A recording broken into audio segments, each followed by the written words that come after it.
Akin to and largely responsible for the sweeping changes in our industrial military posture has been the technological revolution during recent decades. In this revolution, research has become central. It also becomes more formalized, complex, and costly. A steadily increasing share is conducted for, by, or at the direction of the federal government. Today, the solitary inventor, tinkering in his shop, has been overshadowed by task forces of scientists in laboratories and testing fields.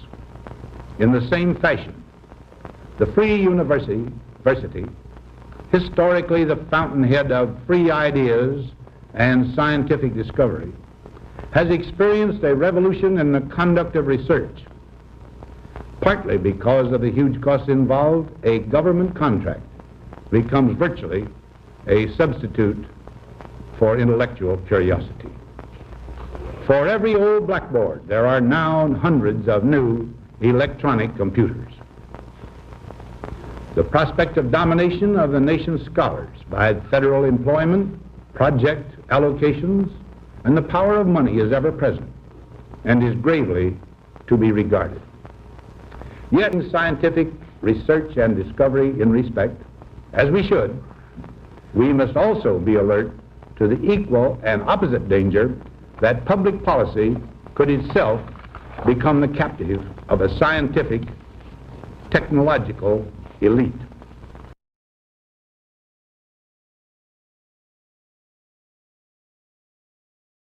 I try to convince people to slow down AI, to regulate AI.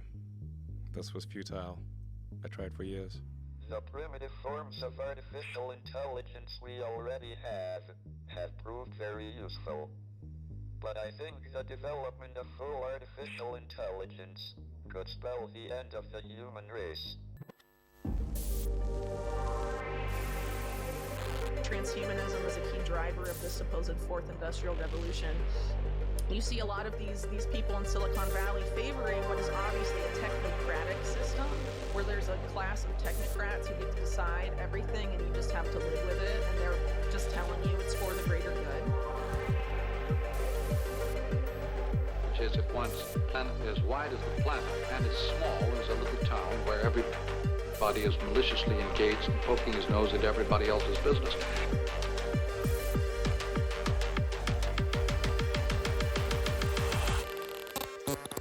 As big as the planet and as small as the village post office. In the current digitized world, trivial information is accumulating every second, preserved in all its triteness, never fading, always accessible. Rumors about petty issues, misinterpretations, slander. All this junk data, preserved in an unfiltered state, growing at an alarming rate. It will only slow down social progress, reduce the rate of evolution. What we propose to do is not to control content, but to create context. Create context? The digital society furthers human flaws and selectively rewards development of convenient half-truths.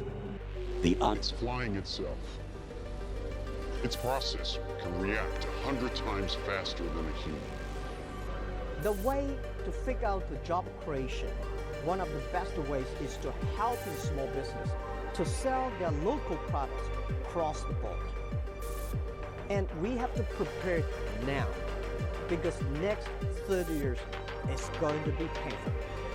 It's going to be painful, very painful, because of the changes that are going to change of the technology, change of the a lot of people with a lot of time on their hands too. Well, the other thing people will be interested. Now, they might want to spend it on Alibaba watching movies and buying things, but.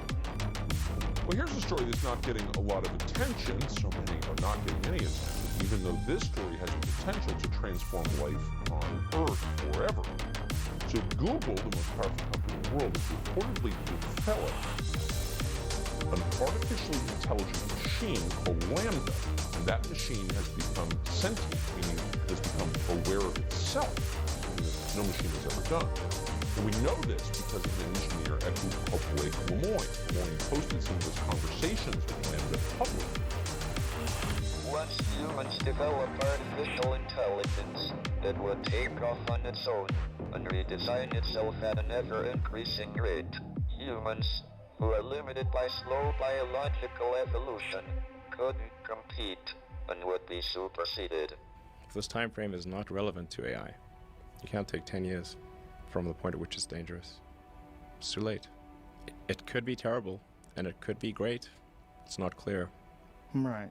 But one thing is for sure, we will not control it.